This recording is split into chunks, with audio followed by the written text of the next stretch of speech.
Much for being here with us, Hugh. Thank you much. All right. Jim and his entourage. It's my pleasure to be here, and it's also a pleasure to meet Father.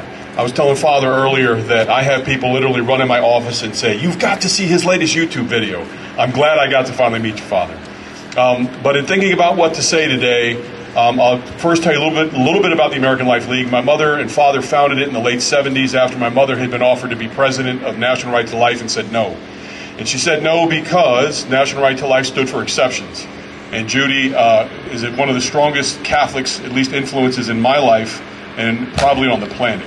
She was on St. Pope John Paul's Pontifical Academy for Life for 2 terms. Then Pope Benedict appointed her to 1. Then the new Holy Father decided he didn't need her.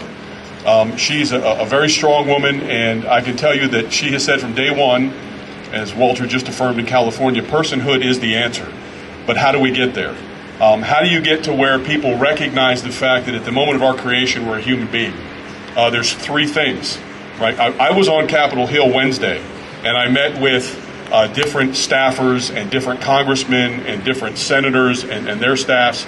It's part of what we do in trying to provide encouragement. We're a 501c3, but you've got to get in the trenches and work with these people and try to encourage them. And I'll tell you, sort of the negative energy in the room is that when you bring up abortion, you might as well be talking about World War III. They have no interest in it. Absolutely no interest. Oh, my guy won't touch that. Your guy won't touch that. Your guy's Catholic, right? Your guy got elected to stand firm. So we have to pray for these people. What dawned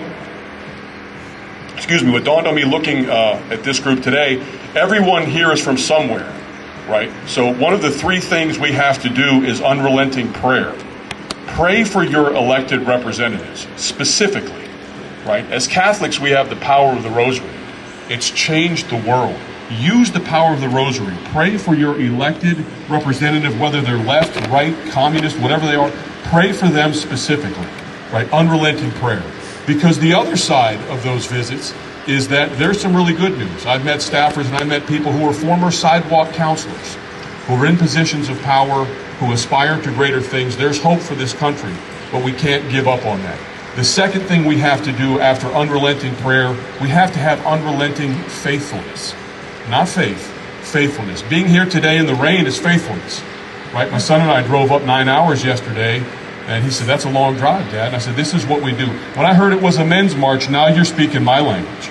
Because I'm also a football coach of a state championship high school football team. It started with 16 kids that won, and the power of faith is incredible. When people actually believe and buy into something, okay, you can move mountains. But you have to believe that. I talk to pro-lifers all the time that actually don't believe we're going to win this fight, right? You have to believe. The Lord works through you. As my friend said earlier, there's no one else coming, right? He spoke earlier in front of the CVS. There's no one else coming. It's us. You've got to believe it. You've got to live it. You have to have unrelenting faithfulness to come, whether it's in front of 100 people, whether it's in front of 2 people. You've got to be that person. Because if not you, then who? Who? They're not here. I was also pleased to see that this is beside that. I've never been to Albany before, but now knowing that there's a cathedral beside the governor's mansion, that gives me great hope. The power of this should be focused on that 24/7. The last thing we have to do is have unrelenting witness, right? And as Walter spoke, I think that starts in our families, the domestic church. As men, we have a grave responsibility. I came out of confession once and the priest asked me to pray for my wife, and I did. And the word that came to mind was adoration, right? We've got to love our wives. We've got to put them first in all things. That means we put Christ first. We've got to be better. As men, if we can be better, what I preach to young men isn't football. I don't really care about that. I talk about who they are. I talk about their responsibilities, because they live in a culture now that teaches them that women are indeed trophies, right?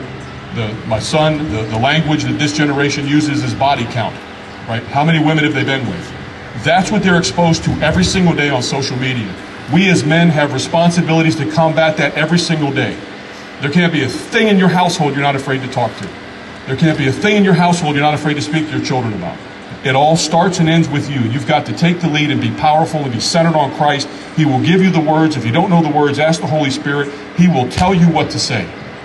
Have courage, have faithfulness, and have unrelenting prayer in the face of this culture.